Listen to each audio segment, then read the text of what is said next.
ശരി, അപ്പൊ ഇനി അടുത്ത വലിയ വാർത്തയിലേക്ക്. ഒരു പക്ഷേ അനീഷും സുവിയും ടോമും ഡാനിയും ഒക്കെ അടക്കമുള്ളവർ, നമ്മുടെ മനോജും ശ്യാംലാലും ഒക്കെ അടക്കമുള്ളവർ ഇപ്പോൾ ശ്വാസം മുട്ടിയായിരിക്കും ജോലി ചെയ്യുന്നത്. അത് മനസ്സിലാക്കാം. ഇപ്പോൾ ഈ കേസ് വീണ്ടും ഹൈക്കോടതിയുടെ പരിഗണനയിലേക്ക് എത്തുകയാണ്. അതിനൊപ്പം രാഷ്ട്രീയ വിവാദവും പുകയുന്നു. വിഷപ്പുകയിൽ നിന്ന് മോചനമില്ല. SSLC പരീക്ഷയാണ്. ജനങ്ങൾ അവിടെ നിന്ന്, കഴിയുന്നത്ര പേർ അവിടെ നിന്ന് മാറി താമസിക്കാൻ തുടങ്ങിയിരിക്കുന്നു. എന്താണ് അവിടുത്തെ ഇപ്പോഴത്തെ അവസ്ഥ? പലയിടങ്ങളിലും വിദ്യാർത്ഥികൾക്ക് ഈ പരീക്ഷ നടക്കുന്ന കേന്ദ്രങ്ങളിൽ ഒഴികെയുള്ള സ്കൂളുകളിൽ, പ്രൊഫഷണൽ വിദ്യാലയങ്ങളിൽ ഒക്കെ അവധി നൽകിയിരിക്കുകയാണ്. അനീഷ്, എന്താണ് ഇത് സംബന്ധിച്ച പുതിയ വിവരങ്ങൾ?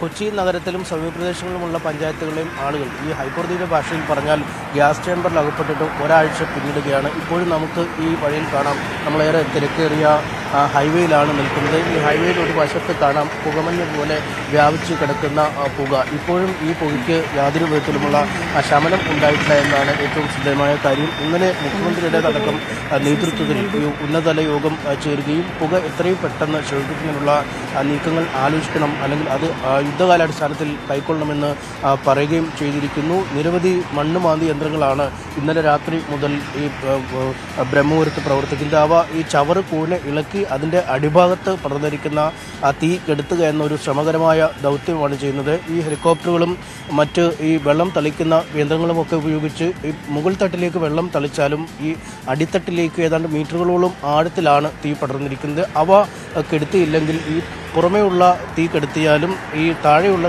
തീ കെടുത്താതിരിക്കുന്ന സാഹചര്യത്തിൽ വീണ്ടും ഈ പുക നേരിക്കൊണ്ടിരിക്കുന്ന ഒരു അവസ്ഥയിലേക്കുണ്ടാവും. എന്തായാലും അത് ഒഴിവാക്കുന്നതിനുള്ള ഭഗീരഥ പ്രയത്നമാണ് നടത്തുന്നത്. ഈ തൃപ്പൂണിത്തുറ, മരട്, തൃക്കാക്കര നഗരസഭ, കൊച്ചി കോർപ്പറേഷൻ പരിധിയിലെ വിവിധയിടങ്ങളിൽ എന്നിവിടങ്ങളിലെല്ലാം സ്കൂളുകൾക്ക് അവധിയാണ്. 10ാം ക്ലാസ് പരീക്ഷയും ഈ +2 പരീക്ഷയും ഒക്കെ മാറ്റമില്ലാതെ നടക്കും എന്ന് അധികൃതർ അറിയിച്ചിട്ടുണ്ട്. എന്തായാലും ഇതടക്കമുള്ള നടപടികൾ സർക്കാരിൻ്റെ ഭാഗത്തുനിന്നും ഉണ്ടാകുന്നുണ്ട്. പക്ഷേ അതിനിടയ്ക്ക് മറ്റൊരു പ്രധാനപ്പെട്ട കാര്യം, ഇന്നലെയാണ് ഈ എറണാകുളം ജില്ലാ കളക്ടറായ ഡോക്ടർ രേണുരാജിനെ ഈ വയനാട്ടിലേക്ക് സ്ഥലം മാറ്റിയത്. എന്നാൽ യുദ്ധകാലാടിസ്ഥാനത്തിൽ ഏതാണ്ട് ഉത്തരവിറങ്ങി 24 മണിക്കൂറിനുള്ളിൽ രേണുരാജ് എറണാകുളം ജില്ലയിൽ നിന്ന് പോകുന്നു എന്നതാണ് ഏറ്റവും പ്രധാന കാര്യം.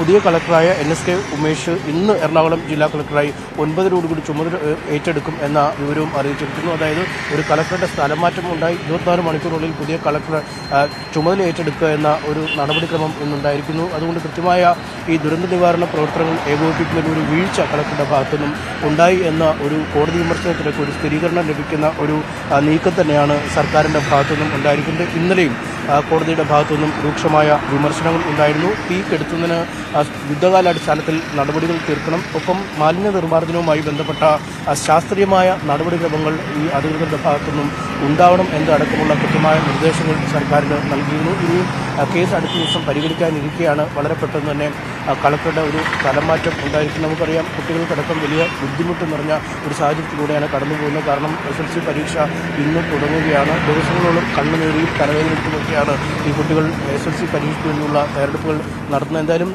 പ്രതിപക്ഷ കക്ഷികൾ വലിയ വിമർശനങ്ങളുമായി തന്നെ രംഗത്തെത്തിയിരുന്നു. മേയറുടെ അടക്കമുള്ള രാജി ആവശ്യം ഒരു വശത്ത് ശക്തമായി നടക്കുന്നു. ഇന്ന് UDF കളക്ടറേറ്റ് മാർച്ച് സംഘടിപ്പിച്ചിരിക്കുന്നു. ഒപ്പം വലിയൊരു ആരോഗ്യ പ്രശ്നമായും ഒപ്പം ഒരു വലിയ രാഷ്ട്രീയ വിഷയമായും എറണാകുളം ജില്ലയിൽ ഇന്നും ഈ പുക പടലം അടങ്ങിയ ബ്രഹ്മപുരം മാലിന്യ പ്ലാന്റ്. തീർച്ചയായും എന്തായാലും വലിയ രാഷ്ട്രീയ വിഷയങ്ങൾക്കപ്പുറം, പ്രതിഷേധങ്ങൾക്കൊക്കെ അപ്പുറം കൃത്യമായി പരിഹാരം വേണം. സാധാരണ ഒരു പുകയിട്ടാൽ പോലും നമുക്കൊന്നും അത് ശ്വസിച്ച് 1 മണിക്കൂറിൽ കൂടുതൽ നിൽക്കാൻ പറ്റില്ല. അപ്പോഴാണ് ഈ ഒരാഴ്ചയായി ഇത്തരത്തിൽ വിഷപ്പുക ശ്വസിച്ച്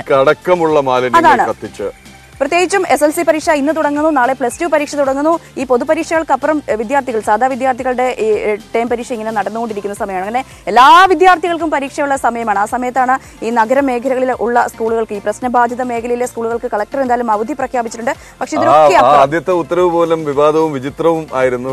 7ാം ക്ലാസ് വരെയുള്ള വിദ്യാർത്ഥികൾക്ക് ആദ്യം അവധി പ്രഖ്യാപിച്ചു. ന്യായമായി ഉയർന്ന ചോദ്യം പറഞ്ഞാൽ അതിന് മുകളിലുള്ളവർക്ക് ഈ വിഷപ്പുകയൊന്നും ബാധകമല്ലേ എന്നുള്ളതായിരുന്നു.